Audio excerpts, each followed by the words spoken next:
OAS remains as silent as it always has when it comes to supporting democracy. I love getting interrupted by our democratic process, so I never mind scooting in and out of committee rooms. Now, some would like to defend the OAS. I see it as a failed institution, and I heard that our money is going to this institution, 40% of its budget. And what did the OAS do just on Friday? Maria Corina Machado, who has now been stripped of her legislative immunity, she is a legislator in the National Congress. She was invited by Panama to speak in favor of human rights and democracy. Can you imagine? What nerve to speak in favor of democratic principles in the OAS. And there's the Secretary General, a buffoon, who just continues to silence the opposition, refuses to hear that there are any problems, see no evil, hear no evil, and so they do nothing. And this wasteful institution is gobbling up our money. What an insult. And, you know, the Obama administration would like us to believe that our region is stable and prosperous, but it fails to acknowledge the ongoing threats to our national security, our stability, and the challenges that we face in promoting democracy, freedom, the rule of law. And, you know, a democracy is more than holding an election, even a fraudulent election at that. Because Obama, we had an election, free and fair. Can you say that about the other countries that have had elections? Really, Maduro? I presented to Secretary Kerry evidence of the electoral fraud in Maduro's case. Nothing has been done. And Ortega, he changes the Constitution so that he can get reelected. There's no separation of powers, but a democracy is more than an election. A democracy is ruling in a democratic way. It is making sure that the opposition, the minority, has a voice. And Maduro's acts are those of a coward and a bully. And if the administration continues to allow his actions to go not even talked about, then it is only going to embolden him. Throughout the past 6 weeks, we have witnessed this ongoing democratic crisis in Venezuela go further and further, and all we hear from the Obama administration is words, and hardly even words, hardly even that. Why? I thank the members of our committee who have co-sponsored a bill that would sanction those individuals who are committing human rights abuses in Venezuela. I'm disappointed in the action of the OAS on Friday to see democracies like the Dominican Republic, Colombia, other democratic nations that are democracies because they govern in a democratic way, making the mistake of siding with the repressive regime in Caracas, not in solidarity with the people who are yearning for democratic change. That hurts me extensively. And we know about the ties between the Castro brothers and the Maduro regime. We've seen the Cuban troops who are there. More Cuban troops are coming every day. Military advisors are sent to Caracas to help Maduro oppress his own people.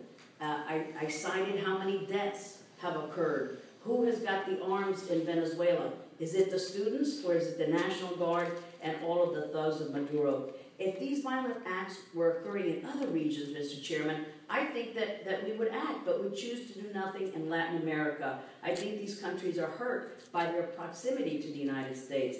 Now, the President has correctly issued an executive order to sanction those in Russia who have undermined the democratic process and threatened the security of Ukraine. I applaud him for that. But no similar order has been signed for Venezuela. Those officials in Venezuela are killing young people on the streets. There have been tortures happening in the prisons. Young people have disappeared. And at the beginning of the Ukraine crisis, many observers might have missed this interesting footnote, Mr. Chairman, that the Russian defense minister stated that Russia was in discussion with 8 foreign countries seeking overseas military facilities, including 3 in our own hemisphere, Cuba, Venezuela, and Nicaragua. And Russia continues to bolster its military in front of our faces. Last month, a Russian spy ship, as we know, it was in the press. It was spotted allegedly at the port of Havana. Just 2 years ago, a Russian submarine was spotted off Florida waters. Russia had sent 3 Navy ships to our region that were docked in Venezuela and Nicaragua in 2008. And in the earlier part of this decade, the Russians withdrew from the Lourdes intelligence facility in Cuba, my native homeland, but they can always come back. And what about China? Not only is Russia there, not only is Cuba there, but China is in Latin America as well. Chinese investors are looking to build a canal in Nicaragua, where opponents believe that this tactic is just a way to funnel money to Daniel Ortega and his cronies. And we see, as Mr. Berman had pointed out, Iran, Hezbollah, other foreign terrorist organizations that are using narco-trafficking to fundraise with their illicit activities abroad. So we can't properly address these issues if this administration does not put more resources and more attention to Latin America. We must not turn our back on the people of the Americas, because this will allow rogue regimes to fill the void that American leadership has left behind. So I wanted to ask the panelists, if I might, Mr. Chairman, about 2 issues. The North Korean ship from Cuba carrying illicit military equipment that was stopped by the Panamanians in the canal, and the Colombian peace talks with the FARC that is taking place in a bitter irony in a state sponsor of terrorism country, Cuba. And I'm sorry if you had discussed those before when I was in and out of my... We did, and what was the conclusion? Very briefly, and I said, we keep speculating about all these issues that are upcoming, whether it's Iran, whether it's Russia, etc. And we have an opportunity to draw a line. And the line that we can draw right now is regards to North Korea. These shipments weren't, like I said, they weren't just a few arms that were being sent. It was the largest violation, and I'm sorry to be repetitive, the largest violation of UN sanctions to North Korea ever, since it was what do you think is going to happen now that we know that, and they issued their interim report? The UN panel of experts took it to, obviously, now to the Security Council. They said that there was obviously a conscious violation of international sanctions, and now the Security Council is going to decide, and they're going to see there's individual entities that should be sanctioned, etc. Obviously, we know for a fact that the Cuban military's conglomerate, Gaesa, had something to do with it, because every single transaction that had to do with the shipment involved Gaesa, which, by the way, is headed by General Luis Alberto Rodríguez Calleja, which is Raúl Castro's son-in-law, and runs the entire tourism industry in Cuba as well, which we're also looking to. But anyhow, that being said, whether the UN Security Council is going to in any way sanction Gaesa or any of these individuals, I wouldn't hold my breath. At the end of the day, as I mentioned, obviously Russia plays a part in this. China, which protects North Korea, plays a part in this. Thus, if the United States does not draw a line in the sand in regards to these weapons sales, which is extraordinarily egregious with the facts that I mentioned and that's in my testimony, we're welcoming the speculation in regards to Iran, in regards to and Russia. Would you say that now, I think the biggest problem that we might face is a move by some folks to take Cuba off the state-sponsored terrorism list? They've sort of decided they don't have the votes because of a lot of the hard work that we have done in Congress, and so now, lamentably, we didn't put that in Helms-Burton, so that's a decision that's made by the executive branch. And so we've seen, that's why I worry about this Colombia peace talks with the FARC taking place in Cuba. If an agreement is reached, it would be used by saying, hey, no, Cuba's no longer a terrorist country because it was the site of this honeymoon. Even though they just broke international sanctions with North Korea with this illegal shipment of arms. Do you see the move now to take Cuba off the state sponsor of terrorism? Obviously, the biggest effort that's being made by folks that advocate normalizing relations with Cuba is to take them off the state sponsor of terrorism. This is what's being pressed mostly because it is a unilateral decision of the president, but there is legislative guidance to it. And in the legislative guidance to it, essentially what they would need to qualify is that there need to be a commitment from the Cuban government that the United States accepted that they would not be involved in any of these acts in the future. Now, the fact that they've been caught red-handed, and the fact that the UN panel of experts has shown that they've been involved in some of these shipments in the past, and there's a lot of speculation into because there's a lot of these patterns, well, pretty much clearly shows that they cannot be trusted in that regard. And in regards to the FARC, I would note that there was just recently indictments in federal court in Virginia against other FARC, low-level FARC individuals who are now in Cuba as part of this extraordinarily large delegation. Now, this delegation keeps getting larger and larger and larger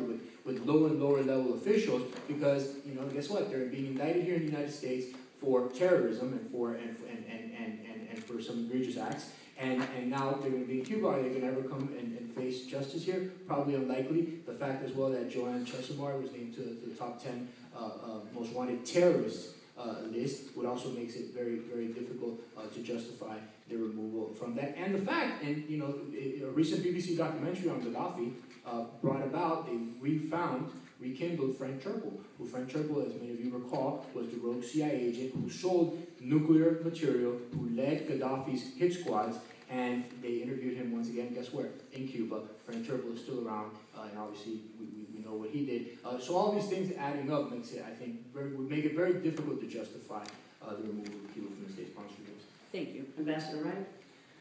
You're the chairman of the Western Hemisphere, the Middle East Subcommittee, so sorry about that, sir. I think that to make a comparison, to have the talks between the FARC and the government of Colombia in Havana would be, to me, the equivalent of having talks between Hamas and Israel in Tehran.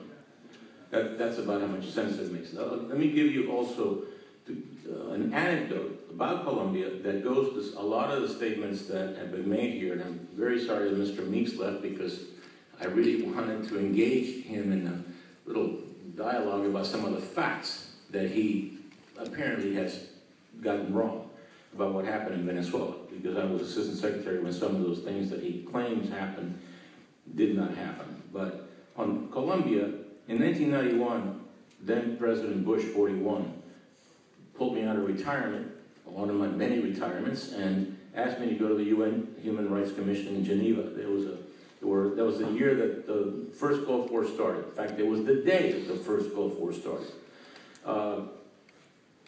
We were trying to get the Latin American governments, among other things, that was my job, several continents, including Latin America, to support several human rights declarations.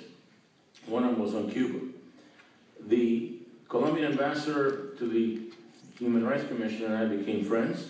Over a period of weeks, I tried to lobby him to support a very simple resolution asking for a special rapporteur from the UN Human Rights Commission to examine the conditions of Cuban jails, which Castro never allowed examination by international bodies. And finally, after 4 weeks of my lobbying him, he admitted he lost his patience with me, but in a very friendly manner said, you know, colega, he says, my colleague, he says, you know that Colombia could never accompany the United States in this project, as he called it, this resolution. He says, because you know what Fidel Castro is able to do and has done in my country. And I said, what is that? I knew, but I wanted to hear him say, he says, he has killed, he has kidnapped, he has supported the terrorists. He says, we cannot vote against Cuba at the United Nations. Now, I reported that. That's in the annals of the State Department somewhere, in that huge warehouse where the Raiders of the Lost Ark is stored, the Ark itself, I should say. And in the files of the State Department, there's that conversation. And it's an incredible admission by a strong democratic government that they could not vote against Cuba, as he put it, even on a human rights resolution at a multilateral forum. And this is why, to go back to Mr. Sears' question, why does the OAS not work? Not because it's the OAS, but because it's a multilateral forum. And the country's personalities change when they're surrounded by other diplomats who get together every afternoon and talk to each other day after day and have drinks and reinforce each other's prejudices, one of which is that they don't like the United States.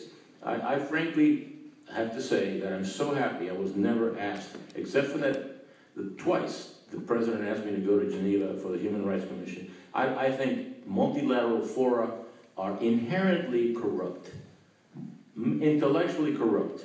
And so that's why we need to do our effective diplomacy at the bilateral level. They're afraid of Castro for that reason, and Maduro, they don't want to vote against them because they like the cheap or free gas. Again, Madam Chairman, I said in my remarks that Cuba is an organized crime state. It is run like the mafia is run. When Castro doesn't like somebody, what they're doing to them, like for example, Piñera in Chile. Piñera's problems with the student movement in Chile was not coincidental. It was aided and abetted by Castro as a way to keep Piñera from moving Chile too far to the center. After 20 years under the coalition of the socialists and the Christian Democrats, finally, Sebastián Piñera, a conservative, is elected, and guess what? All of a sudden, there's all of these problems with the students that completely divert President Piñera's agenda from doing what he wanted to do. That, if you were to ask the CIA to give you information about was there Cuban involvement in the student movement rebellion, if you want to call it that, against Piñera, unfortunately, I'm now out of the government, so you can't share it with me, but I would urge you to do that. Thank you. As well as other examples that I'd be happy to tell you. I'm so sorry I ran over time. Thank You know you, what, Mr. Chairman. this has Thank been- you very much. This has been so important. It's,